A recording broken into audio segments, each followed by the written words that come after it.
Hi, I'm Martin Gibbs of Daffins Chartered Accountants. One of the business analysis tools that I like using most is a thing called Decision Matrix. And this is really good for deciding between different options and alternatives that you might have when making a business decision. This could be recruitment, it could be relocating a business, it could be buying, selling or merging a business. I'm going to give you a quick run through an example here. And the example I'm going to use is a business that's looking to relocate. So we'd start off, I've already roughed out the grid, so relocation. So in terms of trying to work out what you're going to do when you're relocating a business, there's always going to be a number of alternative scenarios and there's always going to be a number of factors impacting the decision. So if we just run through some of the factors that might impact on how you're going to decide between the alternatives. Number one, let's look at cost.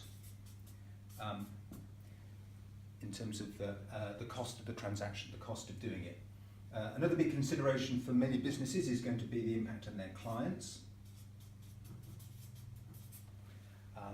Equally, how it affects their people, their staff members and the impact on them.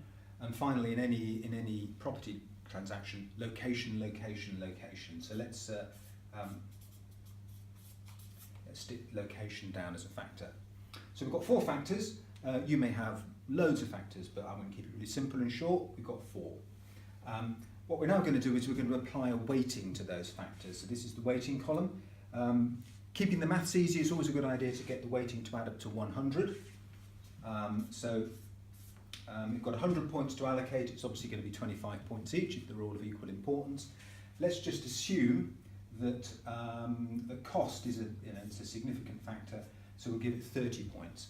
If that's 30, we've then got 70 left to allocate over 3, so they've got to be less than 30, obviously, to do that.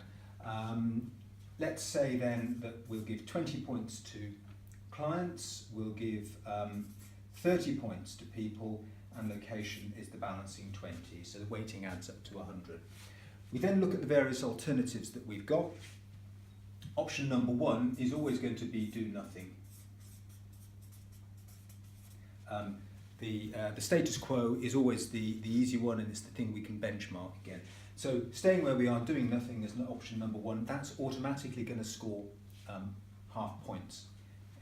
So we give that 15, 10, 15 and 10. So it do nothing, stay where we are, the status quo, that gets 50 points. What we then do is to say, okay, option number 2 and option number 3, in comparison to option number 1, which is do nothing and stay where we are, in comparison to that, how do the others factor, how do the others score?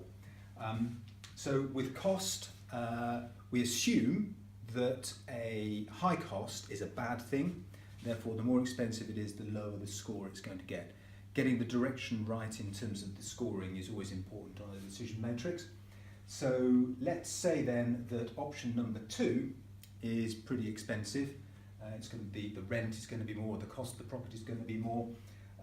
So in comparison to 15 where we are at the moment, it's more expensive. We're going to give it a 10, whereas property number, the third option, or property number 2 in this case, is much better. So we're going to give that, it's a cheaper option. We're going to give it 20 out of 30.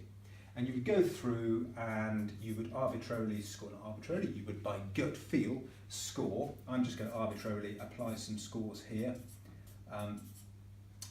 so that we can just speed the process along. What you do then is to add up the scores for each of the alternatives. So 25, 45, that gets 60. And this one also, strangely enough, gets 60. I'm going to fudge it and turn that back to a 13 to make that 58.